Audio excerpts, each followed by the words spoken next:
देखिए इस बात को पंजाब के मुख्यमंत्री ने भी कहा है कि हम इस पे प्रयास किए, पर प्रयास सार्थक नहीं हुआ। अगले साल तक आप ये नहीं दिखेगा, पहली बात। दूसरी बात, इन्होंने कहा कि 1200 करोड़ रुपए सफेद झूठ बोल रहे हैं। 1347 करोड़ रुपए अभी इस सरकार को केंद्र सरकार ने दिया है। आपके 5 जब हमारी सरकार हमसे सरकारें आती जाती, अरे भाई पार्टियां आती जाती है, सरकार के पास पैसा रहता है।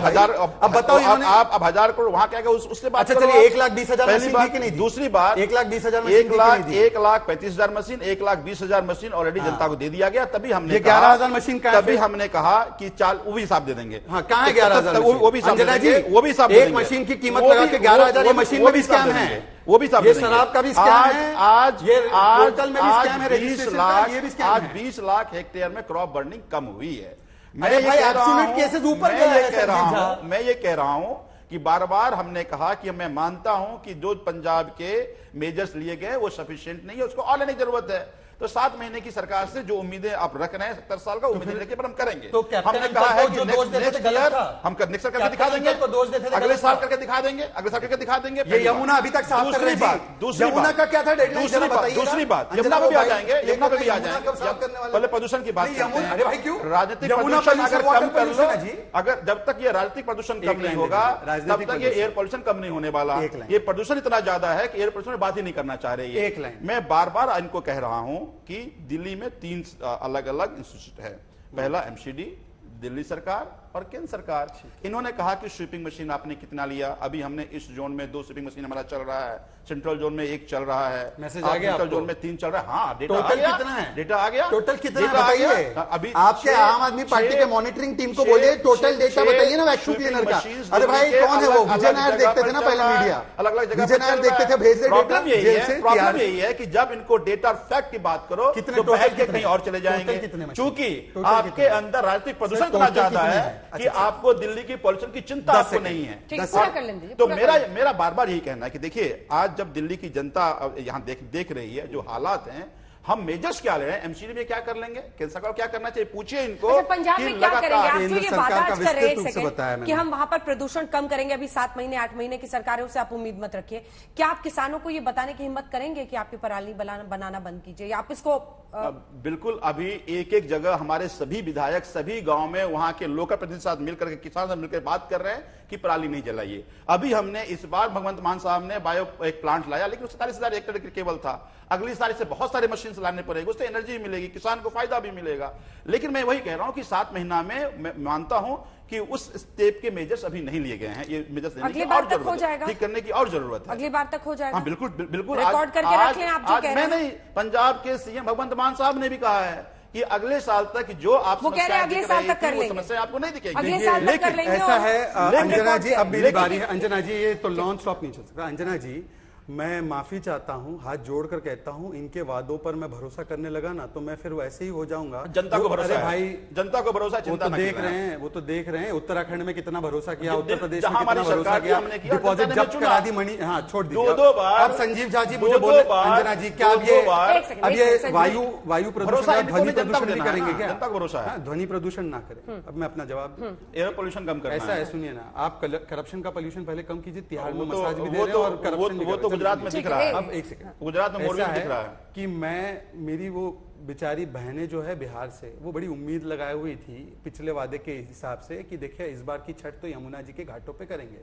तो 2015 में बोल गए थे अंकल बोल गए थे 2015 में कि मैं कर दूंगा साहब, पिकनिक मनाइए जाएगा। आपको याद है पिकनिक मनाने गए हैं आप? हाँ, पर गुजरात में जब जाते हैं ना तो त्रिवेणी महासंगम पर जाकर आशीर्वाद ले सकते हैं, यहां पर नहीं जा सकते, नाक बंद करना पड़ता है। दूसरी बात तो मैं वो यमुना वाले वादे ने जैसे उसको अभी 2025 के लिए कर दिया, इसको भी इन्होंने आगे कर दिया। पर मैं आज इनसे स्पेसिफिक सवाल पूछ रहा हूं। मैंने इनको पूछा एनवायरमेंट फंड का कितना खर्चा हुआ, पैसा नहीं बताया। मैंने केंद्र का बताया कि केंद्र ने क्या किया। मैंने इनसे कहा डीपीसीसी में अपॉइंटमेंट क्यों नहीं की, नहीं बताया। अब ये 2-3 मशीनों के बारे में बता रहे, कंसोलिडेटेड नंबर नहीं बता रहे। पर मेरा एक मेन सवाल, जब मेन पोल्यूशन का कारण ना हमारे बेचारे किसान थे तो 2018 में उसको आतंकवादी की तरह क्यों पेश किया गया, और आज दिवाली के समय पर हिंदुओं को आतंकवादी क्यों बनाया गया कि तू हिंदू आतंकवादी है जो प्रदूषण कर रहा है? दिवाली का तो कोई लेना देना नहीं था, एक दिन का था।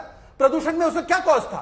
पर इन्होंने दिवाली पर और किसानों पर पूरा दोष मढ़कर जो इंडस्ट्रीज को ये अलाउ करते हैं, जो रोड डस्ट साफ नहीं कर पाए, उनको बचाने के लिए इन्होंने हिंदुओं को बदनाम किया और किसानों को बदनाम किया। आज उसके लिए माफी मांगे। आप राजनीति छोड़ दें, दिवाली से लेकर किसान तक दोनों पर आपको घेर। देखिए, दिवाली पहली बात दीपों का त्योहार है, पटाखों का त्योहार नहीं है। तो वो आपके मंत्री जी क्यों फोड़ रहे थे? और यही बात, मंत्री जी गिरफ्तार हुए अभी तक। यही बात पंजाब, यही बात महाराष्ट्र के डिप्टी सीएम भी लोगों को शपथ दिला रहे थे कि दिवाली में पटाखे नहीं, अच्छी बात है। हमने जेल में डाला, औरंगजेब की तरह, औरंगजेब ने जेल में डाला था। पहली बात औरंगजेब और केजरीवाल दो ही है। दूसरी बात भ्रष्टाचार की बात अब ये कर रहे थे। अब देखिए भ्रष्टाचार का आलम क्या गुजरात मोरबी में दिखा, सबके सामने है, इसका प्रूफ तो हमसे लेने की जरूरत नहीं है। का जवाब तीसरा, इन्होंने कहा कि जनता को भरोसा नहीं है। सियासत का स्तर है। दिल्ली, देखिए मतलब मोरबी का इस्तेमाल कहां किया जा सकता है? 2020 में दिल्ली की जनता ने हमें 54% मत के साथ हमें दिल्ली जनता ने चुना है। हमने उनको 5 साल का टाइम लिया है, और साफ करके हम दिखाएंगे आपको। तो मेरा ये कहना है कि बार बार मैं कह रहा हूं कि राजनीतिक पॉलिटिकल जो ये करप्शन है, जो पॉल्यूशन है, उसको जब तक वो खत्म नहीं होगा तब तक एयरपोर्ट शामली जी, दिल्ली में पटाखे जो क्रैकर्स हैं वो कितने हद तक जिम्मेदार रहते हैं? कोई परसेंटेज है?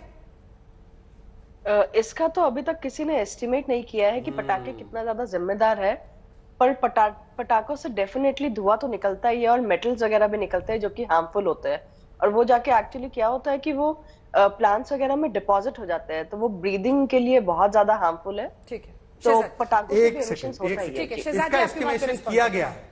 आईआईटी दिल्ली की स्टडी है, प्लीज इसको जूम कीजिएगा, हर चीज आईपैड पे नहीं दिखा पाऊंगा।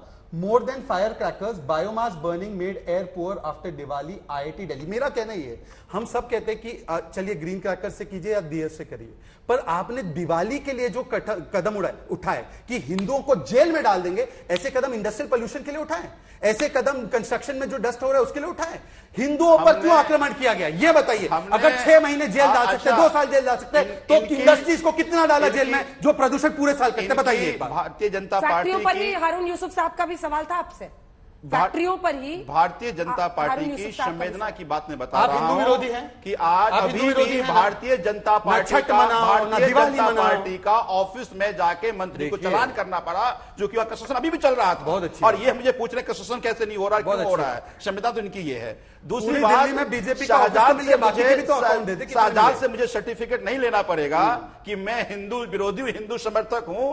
हम सब सनातनी हैं और सनातन धर्म में हमारी गहरी आस्था है। ये सर्टिफिकेट आपसे नहीं लेना पड़ेगा। दुर्भाग्य है कि ये सर्टिफिकेट आपसे लेना पड़ रहा है मुझे।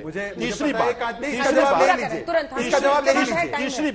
बात जो ट्रांसपोर्ट की बात अभी ये कह रहे थे, मैंने पहले ही कहा आपको कि जब हम आए थे 4500 बसेस हमारे पास थे, आज 7300 बसेस हमारे पास है। 1.5 साल के अंदर दिल्ली में आपको 11,000 बसेस दिखेंगे। वो कंप्लीटली अब जितनी बसेस आ रहे हैं, या तो इलेक्ट्रिक बसेस आ रहे हैं या सीएनजी की बसेस आ रहे हैं। बोलोगे आप लोग?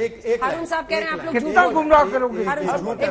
अगर देखिए हारून साहब, जनतंत्र में बस सुन लीजिए उनकी बात। हाँ बोलिए सर। अरे बेवकूफ बनाने की एक सीमा होती है। हारून साहब बोलिए। तो इसमें क्या झूठ है ये बता दो आप। मैं ये कह रहा हूं कि जिस तरीके से ऐसा लगता है कि आंखों में धूल झोंकने के लिए तैयार बैठे हैं। मसला दिल्ली के पॉल्यूशन का था, लोगों की सेहत से संबंधित था। हिंदू मुसलमान कर बैठे, दिवाली के पटाखे और होली के रंगों की बात बीजेपी यही करके यहाँ तक पहुंची है। शहजाद साहब जो है, उनको विकास से क्या मतलब है? झा साहब, दिल्ली का जो ग्रीन कवर है हमने 1.17% से बढ़ाकर 20% किया था। 8 साल में आपने 3% बढ़ाया, और जो आप कहते हैं वो भी गलत है। दिल्ली में फ्लाईओवर कितने बने? आज अगर दिल्ली में ये फ्लाईओवर नहीं होते तो दिल्ली के लोग सड़कों पर दम घुट के मर जाते, जितना ट्रैफिक आज दिल्ली में है। पब्लिक ट्रांसपोर्ट सिस्टम आपने बर्बाद कर दिया, और उसके बाद झूठ बोलते हो।